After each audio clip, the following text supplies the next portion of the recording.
Hey, you guys. So, I saw a video on Twitter and it was a sermon by a pastor saying you can't trust the holiness or the righteousness of a poor man. And I thought to myself, that's odd. The comments just took me aback. And while I'm someone who tries to encourage people, don't watch the viral snippets, go watch the full video before you draw your conclusions. I think there are some exceptions, and this one may well be one of those exceptions where it's like, how do we explain or how do we justify a sermon that has brought us to this point where you say you cannot trust the holiness or the righteousness of a poor man? I saw a few responses to that video. One by Ebele the Servant, where she talks about how poverty is relative. What one person considers poverty is what some other person considers contentment. Just because I don't have luxuries or things that you term as luxuries doesn't make me a poor person, right? And I thought about that video over and over again and I was just saddened by it. But then I get to church on Sunday and a couple of people came from a Christian charity in the UK to talk to us about persecution of Christians in sub-Saharan Africa. So they come to my church and, one of the people who came along with the charity is a man from, is this Somalia now? East of Africa anyway. And he's sharing with us experiences of people who have been persecuted in sub-Saharan Africa. And a number of things that he said really tugged at my heartstrings and of course reminded me again of the video I had watched the night before. And I'm getting somewhere with this, just please follow me. So in one of the experiences the man shared, he talked about how there is a man in, I don't know the country now, is it Mozambique now? I can't remember, who gave his life to Christ. A man is not a boy. And because he converted to Christianity, his father had been beating him and put him under house arrest, literally jailed him in the house. Somehow the guy was able to escape. He escapes, he can't get a job because people in the community have identified him as a Christian convert, have identified him as a convert, and they have begun intimidating him and victimizing him because of his faith. He shares about some people as well who have been imprisoned in 2x2 cells in caves.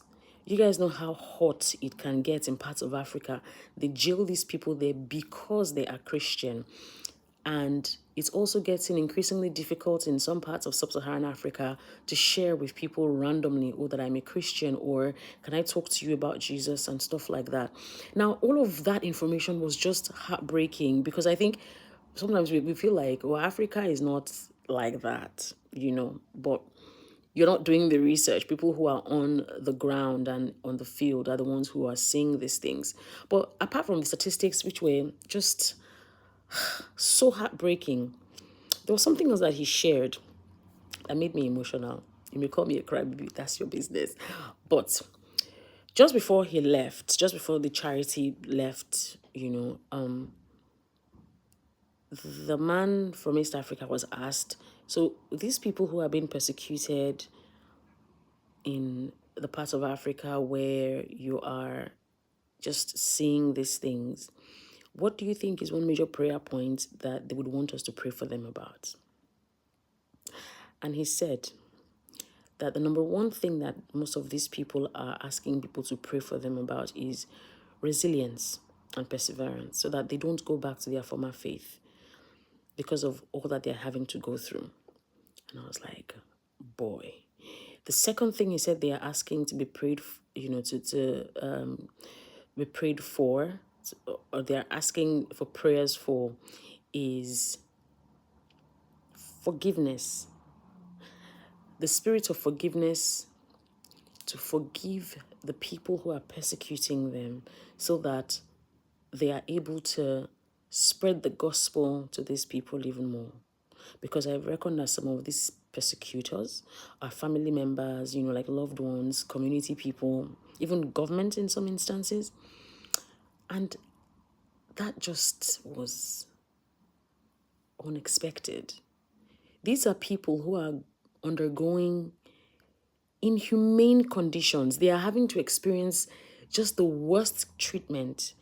They don't have money stashed in the bank. They don't have some Bugatti or a Ferrari in their garage. They don't have a vacation to to to go for. They don't have luxuries. These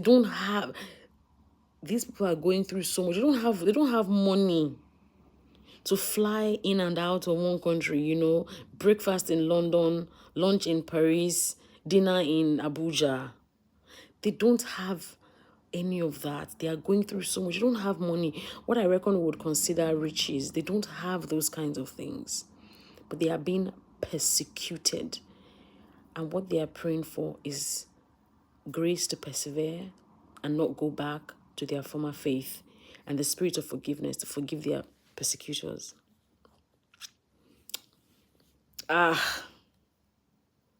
These are people that I know we would easily term as poor people. But see the amount of persecution they are going through. It was so humbling. I was so emotional, and I thought to myself, sweet Jesus, there is so much to glean from these people.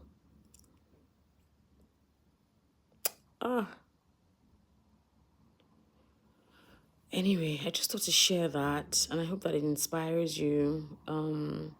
Sign a petition today for, persecuted Christians for the persecution of Christians to stop. But I think more importantly, we need to review what we have allowed, the comforts and the luxuries that we have allowed to make us feel like we are better Christians than people who are contending for the faith in parts of the world.